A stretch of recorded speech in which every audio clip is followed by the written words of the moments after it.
अभी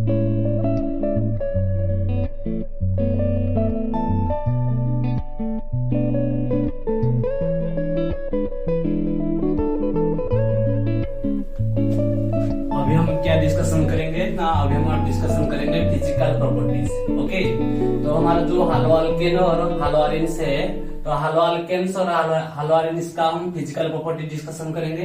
तो हमारा प्रिपरेशन खत्म हो गया था, तो अभी हम फिजिकल प्रॉपर्टी डिस्कशन करेंगे। तो हमारा जो फास्ट मेल्टिंग पॉइंट और बॉइलिंग पॉइंट देखेंगे। जो हमारा ऑर्गेनिक हाइड्रोजन कंपाउंड्स है, जो ऑर्गेनिक हाइड्रोजन कंपाउंड्स मॉलिक्यूल है वो पोलर है। क्यों पोलर है? क्योंकि वहां पे कार्बन के साथ जो हाइड्रोजन अटैच है, तो कार्बन के साथ जो हाइड्रोजन अटैच है, कार्बन से हाइड्रोजन क्या है? मोर इलेक्ट्रोनेगेटिविटी एटम है, मोर इलेक्ट्रोनेगेटिविटी एटम है। तो कार्बन से हाइड्रोजन ज्यादा इलेक्ट्रोनेगेटिविटी एटम होने के कारण तो ये क्या बनेगा? इलेक्ट्रॉन अटैक करेगा। तो इलेक्ट्रॉन अटैक करेगा तो ये क्या होगा? पार्शियली नेगेटिव चार्ज बनेगा, तो ये पार्शियली पॉजिटिव चार्ज बनेगा। तो यहाँ से पोलर नेचर हमारा डेवलप होगा। जो हमारा molecules of organic hydrogen compounds है वो पोलर है। तो जितना पोलैरिटी डेवलप होगा, ज्यादा पोलैरिटी होने के कारण, ज्यादा मॉलिक्यूलर मास होने के कारण, तो हमारा जो पेरेंट हाइड्रोकार्बन है, जो मतलब नॉर्मल हाइड्रोकार्बन से, जो हाइड्रोकार्बन से हमारा जो अल्केन्स है, हाइड्रोकार्बन मतलब अल्केन्स, अल्कीन, अल्काइन, ये हमारा हाइड्रोकार्बन है। तो हाइड्रोकार्बन से हमारा जो हाइड्रोजन हाइड्रोकार्बन है वो ज्यादा पोलैरिटी है और ज्यादा मॉलिक्यूलर मास है, इसीलिए उसका बॉइलिंग पॉइंट हमारा पेरेंट हाइड्रोकार्बन से ज्यादा है। जैसे हमारा एग्जाम्पल दे दिया मैंने। यहाँ पे एग्जाम्पल क्या है ना, यहाँ पे जो हमारा ये हमारा जैसे हमारा ये हमारा हाइड्रोकार्बन के साथ क्या है? ब्रोमीन अटैच है। यहाँ पे नॉर्मल हाइड्रोकार्बन है, मतलब ये हाइड्रोजन डेरिवेटिव कंपाउंड है, ये हमारा हाइड्रोजन डेरिवेटिव कंपाउंड है। ये हमारा पेरेंट हाइड्रोकार्बन से, मतलब इस हाइड्रोकार्बन से ये हमारा हाइड्रोजन डेरिवेटिव कंपाउंड बना है। इसीलिए यहाँ पे क्यों ज्यादा है इसका बॉइलिंग पॉइंट ना, यहाँ पे जो हमारा हाइड्रोजन डेरिवेटिव कंपाउंड्स है, यहाँ पे डाइपोल इंटरेक्शन और van der Waals force of attraction ज्यादा है। हमारा जो हाइड्रोजन कंपाउंड्स है, उसमें डाइपोल और van der Waals force of attraction ज्यादा होने के कारण ये नॉर्मल पेरेंट हाइड्रोकार्बन से हमारा बॉइलिंग पॉइंट ज्यादा है। तो हमारा जो बॉइलिंग पॉइंट है वो डिपेंड करता है मॉलिक्यूलर मास ऊपर डिपेंड करता है, मॉलिक्यूलर वेट ऊपर डिपेंड करता है। क्योंकि जितना मॉलिक्यूलर वेट बढ़ेगा उतना van der Waals force of attraction बढ़ेगा। तो van der Waals force of attraction बढ़ेगा तो उसका बॉइलिंग पॉइंट भी इंक्रीज होगा। ओके, तो हमारा boiling point directly proportional to van der Waals force of attraction, van der Waals force of attraction directly proportional to molecular weight. और van der Waals force of attraction तो हमारा कहां पर ज्यादा होता है? जहां पर हमारा मॉलिक्यूलर वेट ज्यादा है। ओके, फिर हमारा boiling point directly proportional to surface area. Boiling point directly proportional to surface area, मतलब इनवर्सली प्रोपोर्शनल टू ब्रांचिंग। जितना ब्रांचिंग होगा उतना सरफेस एरिया क्या होगा? डिक्रीज होगा, उतना बॉइलिंग पॉइंट भी डिक्रीज होगा। तो ये सारे पॉइंट को लेकर हमारा यहाँ पर क्वेश्चन सॉल्व करेंगे और एग्जाम्पल भी देखो। जैसे हमारा मैंने क्या बता दिया, हमारा molecules of organic hydrogen compounds polar होता है due to greater polarity as well as high molecular mass as compare to parent hydrocarbons. इसीलिए तुम्हारा क्या है ना, यहाँ पे डाइपोल इंटरेक्शन होता है और van der Waals force of attraction होता है are stronger in hydrogen derivative. जो हमारा हाइड्रोजन डेरिवेटिव है वहां पे डाइपोल इंटरेक्शन और van der Waals force of attraction ज्यादा होता है तो नॉर्मल पेरेंट हाइड्रोकार्बन से। इसलिए इस पेरेंट हाइड्रोकार्बन से हमारा ये हाइड्रोजन डेरिवेटिव का बॉइलिंग पॉइंट ज्यादा है। ओके, फिर मैंने क्या बताया, हमारा boiling point directly proportional to van der Waals force of attraction और van der Waals force of attraction direct proportional to molecular weight. इस बेसिस से एक एग्जांपल है, जैसे बॉइलिंग पॉइंट ऑर्डर यहाँ पर ज्यादा है, सबसे लोएस्ट कहां पर है? यहाँ पर है, क्योंकि यहाँ पे 1 2 3 4 5 कार्बन है, यहाँ पे 5 कार्बन है, लेकिन यहाँ पे सिमिलैरिटी क्या है, यहाँ पे क्लोरीन है, यहाँ पे क्लोरीन, यहाँ पे क्लोरीन, यहाँ पे क्लोरीन, यहाँ पे क्लोरीन। तो हमारा क्लोरीन को लेकर हम डिस्टिंग्विश नहीं कर पाएंगे, लेकिन यहाँ पे कार्बन कितना है, 5 कार्बन है, यहाँ पे 4 कार्बन है, यहाँ पे 3 कार्बन है, यहाँ पे 2 कार्बन है, यहाँ पे 1 कार्बन है। तो हमारा ये क्या हो रहा है, यहाँ पे ज्यादा कार्बन है, तो ज्यादा कार्बन मतलब ज्यादा मॉलिक्यूलर वेट है, तो ज्यादा मॉलिक्यूलर वेट मतलब मोर वैन डर वाल फोर्स ऑफ अट्रैक्शन है, इसलिए मोर बॉइलिंग पॉइंट भी है।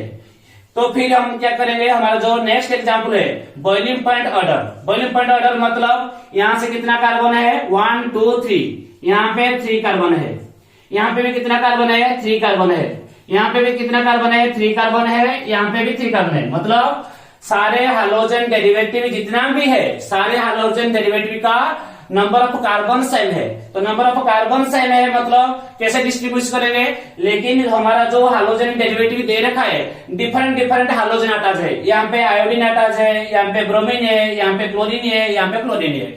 लेकिन हमको पता है जो हमारा हाइड्रोजन फैमिली ग्रुप 17 होता है पीरियोडिक क्लासिफिकेशन पे, तो ग्रुप 17 में हमारा टॉप मोस्ट पार्ट में क्या रहता है, हमारा क्लोरीन होता है, और बॉटम में क्या होता है, हमारा आयोडीन होता है। फर्स्ट टॉप में क्या होगा, क्लोरीन, उसका बाद क्लोरीन, उसका बाद ब्रोमीन, उसका बाद आयोडीन।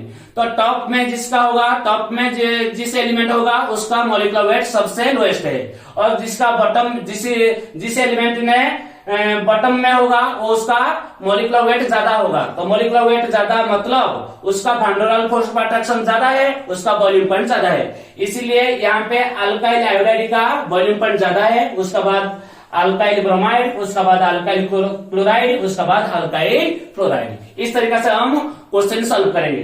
तो फिर हमने क्या बताया ना, boiling point inversely proportional to branching. क्यों? क्योंकि boiling point direct proportional to surface area.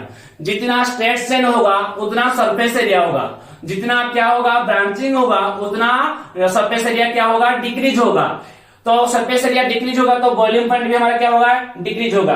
मान लो यहाँ पे क्या है, 1 2 3 4 कार्बन है, यहाँ पे 4 कार्बन है, यहाँ पे भी 4 कार्बन है, यहाँ पे भी 4 कार्बन है। लेकिन यहाँ पे क्या है, यहाँ पे जो हमारा 4 कार्बन स्ट्रेट चेन है, लेकिन यहाँ पे थोड़ा सा ब्रांचिंग हुआ, यहाँ पे फिर क्या हुआ, ब्रांचिंग हुआ। यहाँ पे 4 कार्बन है, हाइड्रोजन भी सेम है, यहाँ पे भी 4 कार्बन है, हाइड्रोजन भी सेम है, 4 कार्बन है, हाइड्रोजन सेम है। तो हम कार्बन को देखकर डिसाइड नहीं कर पाएंगे, हाइड्रोजन को देखकर भी डिसाइड नहीं कर पाएंगे। लेकिन यहाँ पे क्या लिखेंगे, दे हमारा जो गिवन कंपाउंड है वो स्ट्रेट चेन है ना ब्रांचिंग है। जितना ब्रांचिंग होगा उतना सरफेस एरिया डिक्रीज होगा, उतना बॉइलिंग पॉइंट डिक्रीज होगा। तो यहाँ पे स्ट्रेट चेन है तो सरफेस एरिया ज्यादा है, बॉइलिंग पॉइंट ज्यादा है। यहाँ पे ब्रांचिंग है ज्यादा, सरफेस एरिया डिक्रीज हो रहा है तो बॉइलिंग पॉइंट डिक्रीज हो रहा है। तो इस तरीके से हमारा ये था क्वेश्चन। तो फिर हमारा यहाँ पे क्या है, एक बॉइलिंग पॉइंट ऑर्डर है। तो ये एंट्रेंस में आया था एक बार, तो ये important very very important question है। तो यहाँ पे क्या है, ये पारा डाइक्लोरोबेंजीन है, ये ऑर्थो डाइक्लोरोबेंजीन है, ये मेटा डाइक्लोरोबेंजीन है। लेकिन हमारा जो पारा डाइक्लोरोबेंजीन है वो ज्यादा बॉइलिंग पॉइंट, ज्यादा very very greater boiling point ध्यान ऑर्थो एंड मेटा से होता है। ओके, जो हमारा पारा डाइक्लोरोबेंजीन है वो ज्यादा बॉइलिंग पॉइंट है ऑर्थो डाइक्लोरोबेंजीन और मेटा डाइक्लोरोबेंजीन से ज्यादा होता है। क्यों होता है? क्योंकि यहाँ पे जो हमारा पारा डाइक्लोरोबेंजीन हमारा ये 180 डिग्री एंगल पे है, मतलब यहाँ पे सिमेट्री है, प्लेन ऑफ सिमेट्री है। यहाँ पे ऐसे एक कट करेगा तो इस साइड अपवर्ड जो मिलेगा, डाउनवर्ड वो मिलेगा। तो यहाँ पे मैं ऐसे प्लेन पास करूंगा तो लेफ्ट हैंड साइड जो मिलेगा, राइट हैंड साइड वो मिलेगा। इसीलिए यहाँ पे प्लेन ऑफ सिमेट्री है। तो प्लेन ऑफ सिमेट्री होने के कारण ये मेरा सिमेट्री मॉलिक्यूल है।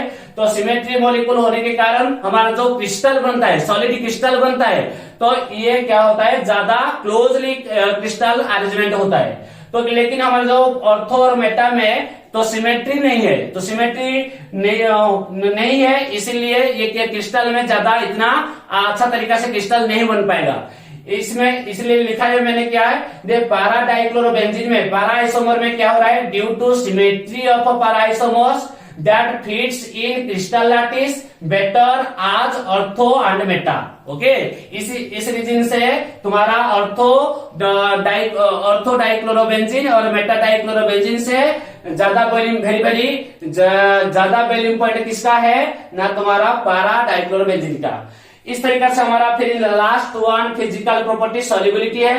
तो हमारा जो हालो अल्केन्स है तो वाटर में वो ज्यादा सॉल्युबल नहीं होता है। जो हमारा हालो अल्केन्स वो ज्यादा वाटर में सॉल्युबल नहीं होता है, क्योंकि हमारा जो वाटर है ज्यादा पोलैरिटी नेचर है, लेकिन इतना हमारा जो हालो अल्केन है पोलैरिटी नेचर नहीं है, तो इसलिए हमारा जो हालो अल्केन्स पोलैरिटी डिक्रीज होगा जैसे हमारा मॉलिक्यूलर मास इंक्रीज होगा। तो हमारा जैसे हालो अल्केन का मॉलिक्यूलर मास इंक्रीज हो जाएगा तो वाटर में सॉल्युबिलिटी क्या हो जाएगा, डिक्रीज हो जाएगा। तो हम यहाँ पे क्या लिखा है, the solubility of halo alkanes in water is low because force of attraction between halo alkanes is greater than halo alkane water interaction. Halo alkane water interaction से हमारा हालो अल्केन में जो इंट्रैक्शन ज्यादा है, इसलिए हमारा हालो अल्केन्स वाटर में ज्यादा सॉल्युबल नहीं होता है, लो सॉल्युबल होता है। जिससे हमारा मॉलिक्यूलर मास इंक्रीज हो जाएगा तो सॉल्युबिलिटी क्या हो जाएगा, डिक्रीज हो जाएगा। तो यहाँ पर हम क्या लिख सकते हैं, हमारा solubility inversely proportional to molecular weight. Okay, जैसे हम लिखे यहाँ पे boiling point direct proportional to molecular weight, इस तरीके से हमारा सॉल्युबिलिटी क्या होगा, inversely proportional to molecular weight. तो इस तरीके से हमारा ये था फिजिकल टोटल प्रॉपर्टीज। इसके बाद हम केमिकल प्रॉपर्टीज डिस्कशन करेंगे।